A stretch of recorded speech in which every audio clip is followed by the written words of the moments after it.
ভারতের দক্ষিণী সিনেমার জনপ্রিয় অভিনেত্রী আনুশকা শেঠি।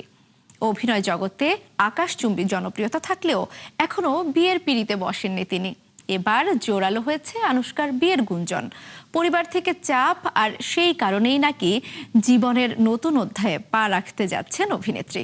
তবে কার হাতে হাত রাখছেন তিনি, সেই বিষয়ে বিস্তারিত জানাচ্ছেন অরণ্য আনোয়ার।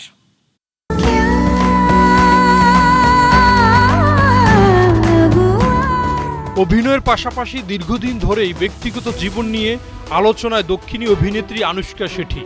বিশেষ করে বাহুবলী দ্য বিগিনিং ও বাহুবলী 2 দ্য কনক্লুশন সাফল্যের পর থেকে তার জনপ্রিয়তা যেমন বেড়েছে, তেমনি বেড়েছে ব্যক্তিগত জীবন নিয়ে কৌতূহল। আনুশকার ঘনিষ্ঠ একটি সূত্র দাবি করেছে, সম্প্রতি তিনি বিয়েতে সম্মতি দিয়েছেন। দীর্ঘদিন ধরে পরিবারের পক্ষ থেকে বিয়ের জন্য চাপ দেওয়া হচ্ছিল।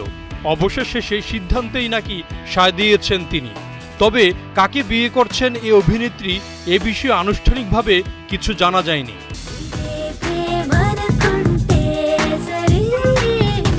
একসময় খবর ছড়ায় বাহুবলী খ্যাত অভিনেতা প্রভাসকে বিয়ে করছেন তিনি। তবে দুজনেই সবসময় এ বিষয়কে গুজব বলে উড়িয়ে দিয়েছেন। এক চিকিৎসকের সঙ্গে সম্পর্কে জড়িয়ে পড়েছিলেন আনুশকা এবং তাকে বিয়ে করবেন এমন গুঞ্জনও ছড়িয়েছিল এক সময়। তবে এবার শোনা যাচ্ছে এক ব্যবসায়ীর সঙ্গে বিয়ের পিঁড়িতে বসতে যাচ্ছেন বাহুবলী খ্যাত এই তারকা। মাস কয়েক আগেও এমন উড়ু খবরে প্রকাশ্যে ক্ষোভ জানিয়েছিলেন আনুশকা। তবে নতুন করে শুরু হওয়া আলোচনায় প্রশ্ন উঠছে, এবার কি সত্যি বিয়ের পিঁড়িতে বসতে যাচ্ছেন এই অভিনেত্রী? অরণ্য আনোয়ার, ৭১, ঢাকা।